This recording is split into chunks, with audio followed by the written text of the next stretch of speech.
सुलता राजनीति अपसरी जिबा परे बिजु जनता दल आउ एक होई रही नहीं। भिन्न भिन्न भाग और उपभाग रे यार विभाजन घटी। जो दल दिने राष्ट्रीय राजनीति रे एक प्रमुख बिंदु थिला आज ताहा देशर प्रतिटी घटना रे भागबांटी हो जाइथिबा नजर को आसी। विशेषकर मुसलमान तोषण नीति रे बिजु जनता दल निजको तलितलांत करुथिबा स्पष्ट हेउछि। किछि नेता अछंती जो माने निज अतीत और वर्तमान राजनीति सह संपर्क रखती नहीं। एभली नेता माने एबे दल को अकल रे पकाई सर्वसाधारण रे निंदित करुथिबा आलोचना हेउछि।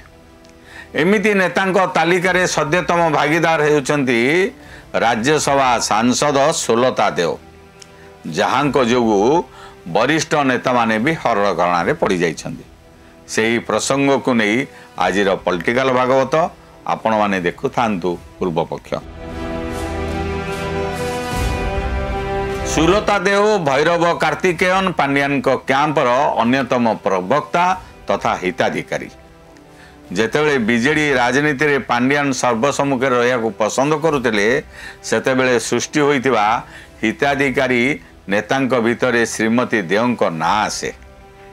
एठारे हिताधिकारी नेता शब्दटी आपण को अड़ुआ लागू थाई पारे, कारण दलित गरीब तथा निष्पेषित व्यक्ति जो माने कौनसी योजना रे सहायता पाती तांको हिताधिकारी भावे गणा जिबार उदाहरण रही।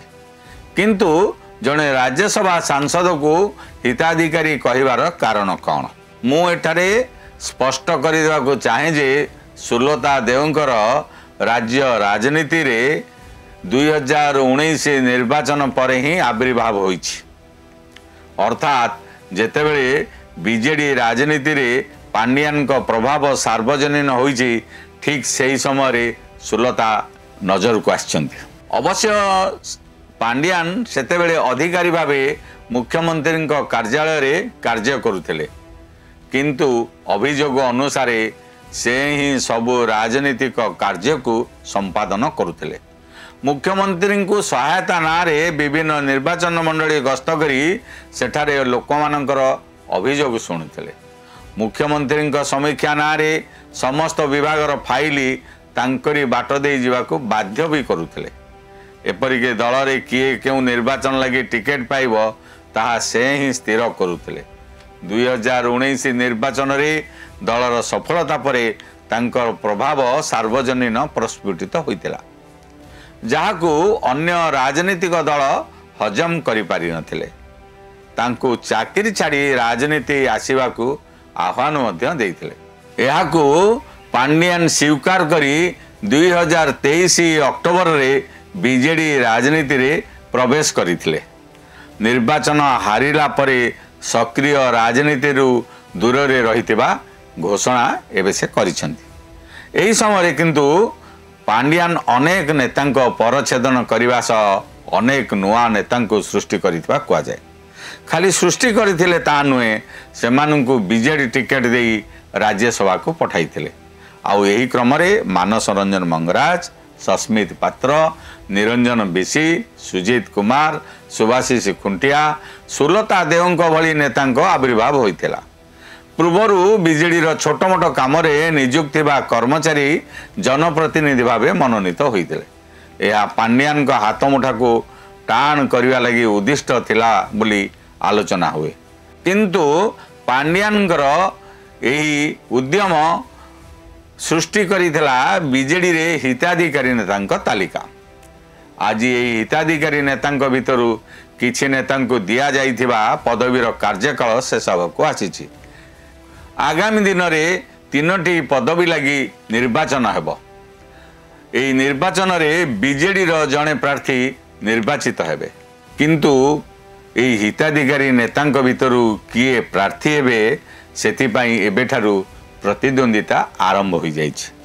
एणु सेमाने चर्चार रहिबाकू उद्यम आरंभ करिसेंती बोली कुआ जाउछि। एणु किछि नेता साजिथिबा सांसद एबे चहला पानी रे पाद रखी चर्चार परिसर को आसीबाकू चाहुछंती। କୁହାଯାଉଛନ୍ତି ସେମିତି ଜଣେ ନେତା ହେଉଛନ୍ତି ରାଜ୍ୟସଭା ସାଂସଦ ସୁଲତା ଦେଓ। ସୁଲତାଙ୍କ କାର୍ଯ୍ୟକାଳ ଆଉ ପ୍ରାୟ 1 ବର୍ଷ ରହିଲା। ଏଣୁ ଏବେଠାରୁ କ୍ଷେତ୍ର ପ୍ରସ୍ତୁତି କରିବା ଆବଶ୍ୟକ। ଏଣୁ ସୁଲତା କୌଣସି ସୁଯୋଗ ହାତ ଛଡ଼ା କରିବାକୁ ଚାହୁଁନାହାନ୍ତି। টিভি ମାଇକ୍ଟେ ପାଇଲେ ଯାହା ଗୋଟେ କହି ଚର୍ଚ୍ଚା ପରିଧିକୁ ଆସିବାକୁ ଚାହୁଁଛନ୍ତି।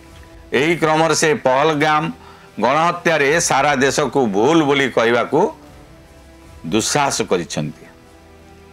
ଧର୍ମ ପଚାରି ହିନ୍ଦୁଙ୍କୁ ଗୁଳି କରିଛନ୍ତି ବୋଲି ସାରା ଦେଶ କହୁଥିବା ବେଳେ ସୁଲତା କହିଛନ୍ତି ଏତେ କମ୍ ସମୟରେ କ'ଣ ଧର୍ମ କଥା କେହି ପଚାରିଥିବେ? ତାଙ୍କର ଏଥିପ୍ରତି ସନ୍ଦେହ ରହିଥିବା ସେ ସ୍ପଷ୍ଟ କରିଛନ୍ତି। ସୁଲତାଙ୍କର ଏହି ବୟାନକୁ ବିଜେଡିର ବରିଷ୍ଠ ନେତା ପ୍ରସନ୍ନ ଆଚାର୍ଯ୍ୟ ସମାଲୋଚନା କରିଛନ୍ତି। ଏହା ପୂର୍ବରୁ ପ୍ରସନ୍ନ ବିଜେଡିରେ ବାହ୍ୟ ଶକ୍ତିର ପ୍ରଭାବ ଥିବା କହି ଚର୍ଚ୍ଚା ପରିସରକୁ ଆସିଥିଲେ। ୱାକଫ ବିଧେୟକରେ ବିଜେଡିର ସାଂସଦମାନେ ବିଭାଜିତ ହୋଇ ଭୋଟ ଦେବାକୁ କେନ୍ଦ୍ର କରି ଏହି କଥା ସେ କହିଥିଲେ, ଯେଉଁ ବିଷୟକୁ ନେଇ ପ୍ରବଳ ତୁମ୍ବିତୋଫାନ ହୋଇଥିଲା।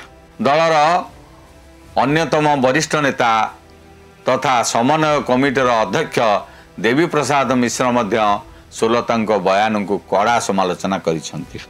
ସେ ତାତ୍ସଲ୍ୟ କରି କହିଛନ୍ତି ଯିଏ ଅନ୍ୟକୁ ଉପହାସ କରେ ସେ ନିଜେ ଉପହାସର ପାତ୍ର। ୱାକଫ ବିଲ୍ ସମୟରେ ଦଳରେ ଯେଉଁଭଳି ବିଭାଜନ ଘଟିଲା, ସାଧାରଣ କର୍ମୀମାନେ ପାଣ୍ଡିଆନଙ୍କ ଆଡ଼କୁ ଅଙ୍ଗୁଳି ନିର୍ଦ୍ଦେଶ କରିଥିଲେ।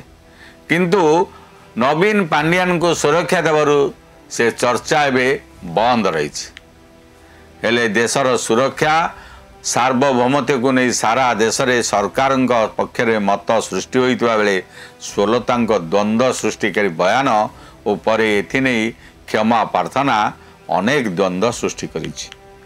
ମୁସଲମାନମାନଙ୍କୁ ତୋଷାମଦ କରିବାକୁ ସୁଲତା ଆତଙ୍କବାଦୀମାନଙ୍କର ଧର୍ମ ନାହିଁ ବୋଲି କହିଥିଲେ, କିନ୍ତୁ ଦେଶର ମୁସଲମାନ ସମ୍ପ୍ରଦାୟ ଏବେ ଆତଙ୍କବାଦୀଙ୍କ ଏପରି କାର୍ଯ୍ୟକୁ ନିନ୍ଦା ମଧ୍ୟ କରିଛନ୍ତି। କୌଣସି ପ୍ରକାରେ ଧର୍ମକୁ ଟାର୍ଗେଟ କରି ଗଣହତ୍ୟା କରିବା ଲାଗି ଇସଲାମ ପ୍ରଶୟ ଦିଏ ନାହିଁ ବୋଲି ମୁସଲମାନ ନେତାମାନେ କହିଛନ୍ତି। ଏମିତିକି ମୁସଲମାନ ସାଂସଦମାନେ ମଧ୍ୟ ଏହି କାର୍ଯ୍ୟ ବିରୋଧରେ ସ୍ୱର ଉତ୍ତୋଳନ କରୁଥିବା ବେଳେ ସୁଲତା କେବଳ ମିଡ଼ିଆ ଆକର୍ଷଣ ଲାଗି ଏପରି କରିଥିବା କୁହାଯାଉଛି। ସୁଲତାଙ୍କ ଏପରି ବୟାନ ଆଉ ଥରେ ସ୍ପଷ୍ଟ କରୁଛି ଯେ ବିଜେଡିରେ ସବୁକିଛି ଗୋଟିଏ ବାଟରେ ଚାଲୁନାହିଁ। ଏଠାରେ ଶାସନ ବା ଦଳୀୟ ଶୃଙ୍ଖଳା ଢିଲା ହୋଇଯାଇଛି। ଦଳର ସଭାପତି ନୀରବତା ରକ୍ଷା କରିଥିବାରୁ ଦଳ ଏବେ 6 ଫାଳ ହୋଇଯାଇଥିବା କୁହାହେଉଛି। ସୁଲତାଙ୍କର ଏଭଳି ହିନ୍ଦୁ ବିଦ୍ୱେଷ ମନ୍ତବ୍ୟ ଉପରେ ନବୀନ ପଟ୍ଟନାୟକ ଅଦ୍ୟାବଧି ନୀରବ ରହିଛନ୍ତି, ଯାହାକି ବିଜୁ ଜନତା ଦଳ ଏବେ ମୁସଲମାନମାନଙ୍କ ଦଳ ବୋଲି ପ୍ରମାଣିତ କରୁଛି। ଆଜି ଏଇଠି ଶେଷ କରୁଛି ଆଜିର ପଲିଟିକାଲ ଭାଗବତ। କେମିତି ଲାଗିଲା ମତାମତ ନିଶ୍ଚୟ ଦେବେ। ନମସ୍କାର।